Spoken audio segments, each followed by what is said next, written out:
什么？你想在比特币挖矿这个项目赚钱，可是不晓得一开始需要投入多少资金？没事，这个影片会给你一个完整的答案。大家好，我是 Sky。这频道最主要和大家分享网络创业和网络赚钱的成功案例和成功模式。在今天这个比特币挖矿系列里面，会和大家分享新手挖矿必须要知道的5件事。第一，比特币赚钱模式到底是什么？这包括会说到这个项目的好处和坏处。第二，为什么现在大部分的人都挖以太币而不是比特币？第三，如何做财务预算和管理？第四，最大的门槛或者挑战到底是什么？第五，如果你想每个月赚5万台币，1800万美金。那么一开始你需要投资多少钱？建议你把整部影片完整的看完，因为每一个步骤都很重要。如果缺少其中一个步骤，就会影响到最后的结果。好，我们马上开始。对了，我没有受过中文教育，发音不准，请见谅。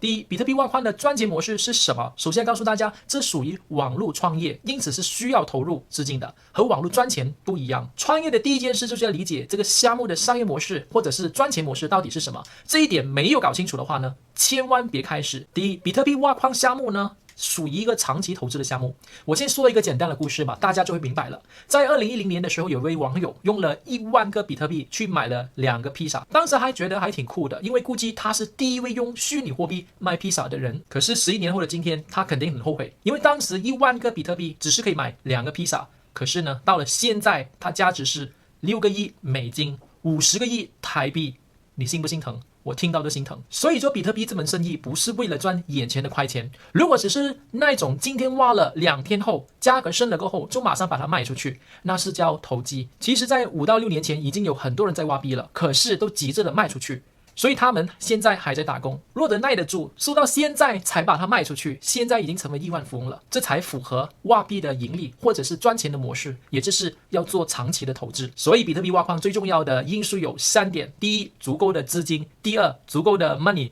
第三，足够的钱。我们所看到的那些千万的矿场都是有一定的资金可以支撑。他们要的是币，不是为了短暂的赚钱而卖掉这些币，因为他们都希望也估计在未来的5年里面，比特币也许会升到10到12倍左右，那一枚的比特币就变成大概50万美金了。可是在这5年呢，你每个月都需要交电费，如果没有足够的资金，那你就需要卖掉这些币了，那就不能够把挖矿的收益最大化了。多少时间可以回本？不管你是1台或者100台，都需要大概6到8个月。可是呢，会按比特币或者是以太币当时的价值而定。还有你所买的显卡，如果花费越高的话呢，那么时间就会越长。可是我觉得这个一点都不重要，因为比特币挖矿是一个长期的投资，这只是一个参考而已。到底有什么风险呢？第一，最大的风险就是币值突然疯掉，可是发生的几率非常的低，尤其是比特币、以太币。好处就是这比做一般的生意更划算。花了一笔钱，比如说60到90万，你只是挂机，什么都不用做，7到8个月过后就回本了，每个月可以赚5万，这个投资是非常划算的。一般如果我们只是开个店，至少要赚大概是1到3年才可以回本。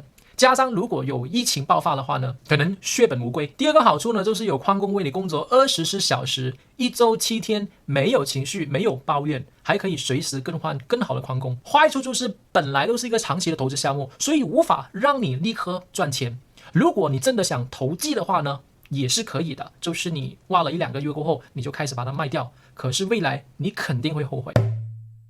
为什么现在挖以太币而不是比特币呢？这位台湾的老矿工呢，在2017年已经在挖以太币了。那么这呢是全世界最大的挖矿场，现在也是开始挖以太币了。所以现在要用上超级电脑或者特别的晶片才挖得动比特币。因此呢，现在一般都挖以太币，之后你可以换成比特币，按自己本身的想法分配，可以收藏70%比特币，30%以太币，或者80-20、60-40，按你的喜欢。比特币和以太币最大的差别是什么呢？长远来看，比特币的价值肯定比以太币更高的，因为呢，比特币是有限量的，只是2100万枚。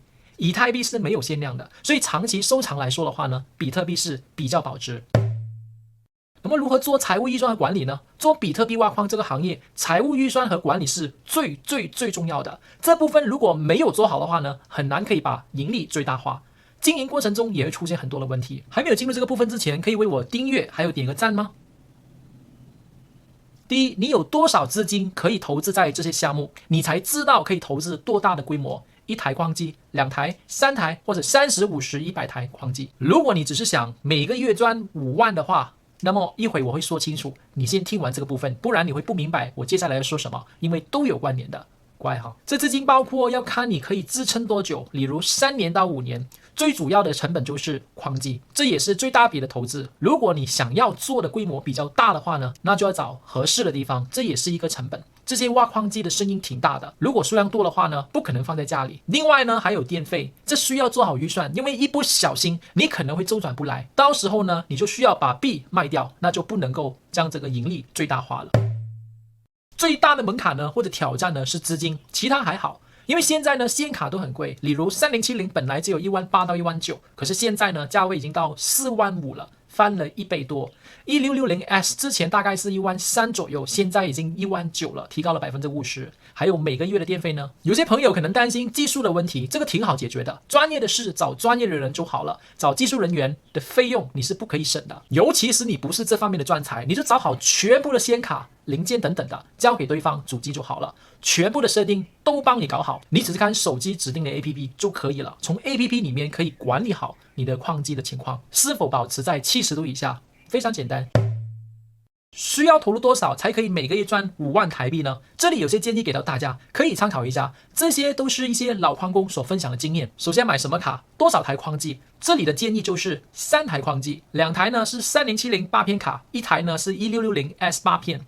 扣了成本后赚多少钱呢？一个月可以赚大概是5万左右。可是这要看当时比特币的价位，有时候可能多，有时候可能少，大概6到7个月左右就可以回本了。可是他们是买的比较早，所以呢所拿到的价位比较低。所以呢，也许你现在才开始的话，需要9到11个月才回本。那么我们现在算一下成本，3070的显卡呢是45000左右，我们就乘8等于36万，我们算它40万好了，再乘2就2台嘛，所以80万。